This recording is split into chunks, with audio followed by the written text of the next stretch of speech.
Here's what you're actually doing when you lend someone money. A person, when they fall into a debt pit, or when they owe someone, I believe that in such a situation, they are primarily to blame themselves.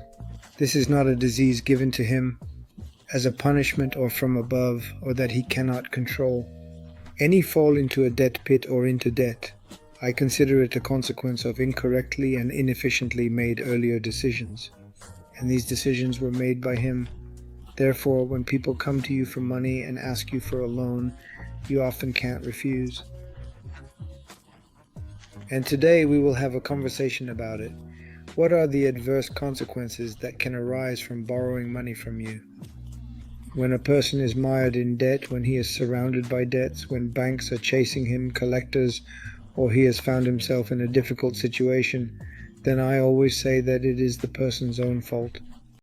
Instead, it is not so much the fault of a person, but rather the outcome of their incorrect decisions.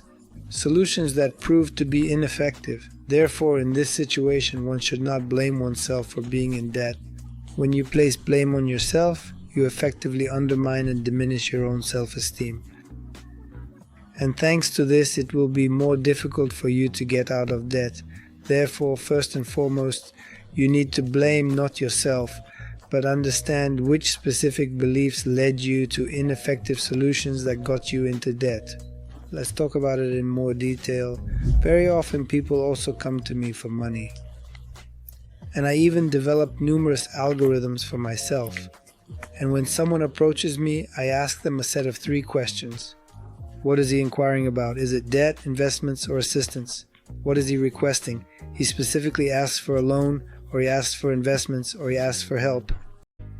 If someone requests aid, I possess algorithms available. I offer 2 forms of support. One view is a sunset. It is within the framework of my faith. There is a strictly defined list of people I can help. And the second type is sada. The aid and support I provide to individuals in need are complemented by an extensive list of those who require assistance and help. And it is evident that if an individual does not require it as much as the individuals on that list, then I say to him, why do you believe that you have a greater entitlement to this assistance than the entire list of all these individuals who are in need of help? I am simply stating that I offer assistance through a specific charity foundation. This is regarding assistance. There I have everything debugged, algorithm fully understood. At times, an individual may refuse assistance, insisting on receiving investments instead. Frequently, the conversation unfolds in precisely the same manner. Initially, simply requests for money. Then I start clarifying in what form this help is, whether it is investments or debt.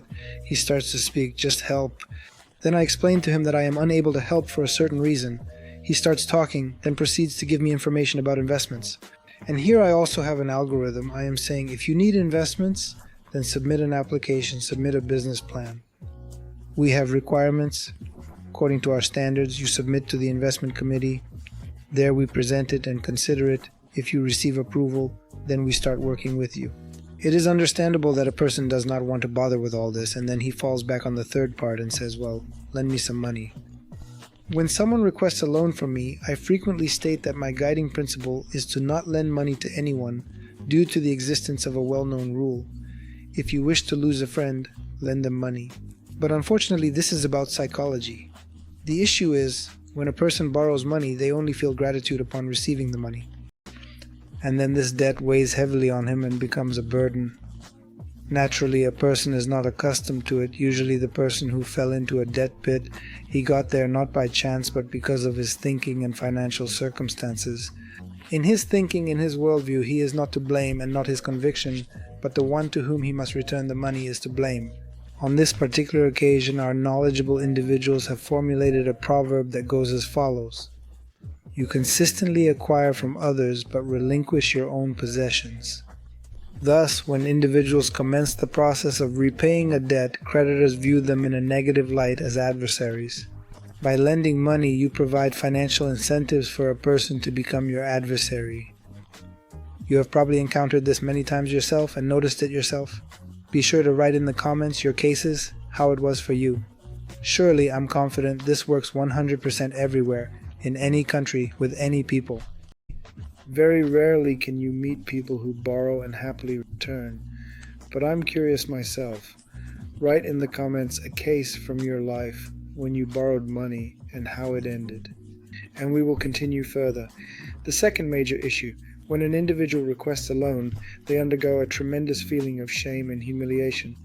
And psychologically, we are designed in a way that we perceive those events and those people, when we experienced a sense of shame and humiliation, as hostile, and we actively avoid such situations and such people due to our innate tendency to associate them with negative emotions. Thus, when an individual requests a loan, and at that particular moment when he already asks, he already experiences humiliation, and he already feels in a position that induces profound shame. What you, or rather not you, made him do it, but what he feels or experiences in your presence is of utmost importance. Then he turns against you. And an interesting moment I noticed that when you refuse, I often even saw in the eyes a person as if even gets a certain not satisfaction, but such, it's like he's letting go a little bit. I wonder why this happens. It appears that I declined his request, and the reason for my refusal is because he often borrows money, thinking to himself, I must ask for it. As a result, he has to and goes through these humiliations and shame. And when I refuse him, he suddenly has a saving conviction that saves his ego, and it says that not only am I a jerk, but he is also a jerk. He has funds, he could aid me, but he declined. So it's still unclear who is the bigger scumbag. An excuse, a justification for the shame and humiliation he went through. He currently has a reason to preserve his dignity in front of oneself. And the third problem, I think, is the most fundamental. The first two problems are more psychological. And the third largest issue is that if an individual becomes indebted or finds themselves in a challenging situation and requests a loan from you, you merely provide them with temporary alleviation of pain. You do not allow a person to go through a lesson, do not allow to extract a lesson from this life situation. You provide temporary painkillers and thus kind of get him addicted to another dose of drugs. Since he observed here that he has a problem, he borrowed money from you and promptly resolved it, then he will develop an incorrect pattern of behavior. Next time, when faced with the same situation, he begins thinking not about how to solve the problem, but about where to borrow. And often, those individuals who ask for a loan are usually repeat borrowers. They are accustomed to borrowing, they are accustomed to borrowing again. They are unfamiliar with confronting a problem and solving it. Hence, by lending money to a person, you cause harm to them.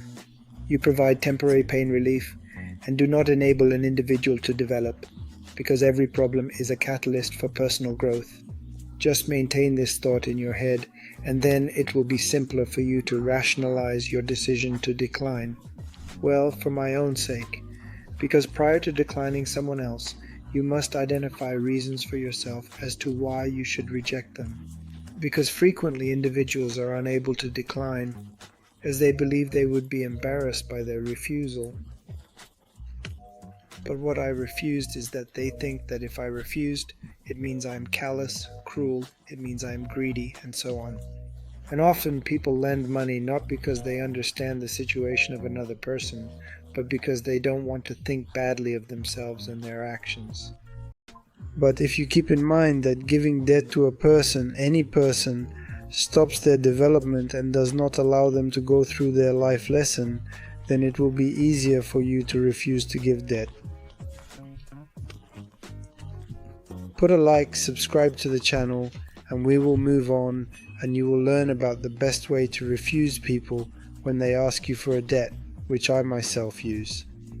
I have formulated the algorithm for failures based on my own first-hand experience and expertise. I understood one thing: when someone asks for a debt, there are different situations. Sometimes they want to get out of other debts, that is, to borrow again. There are situations when he has temporary difficulties.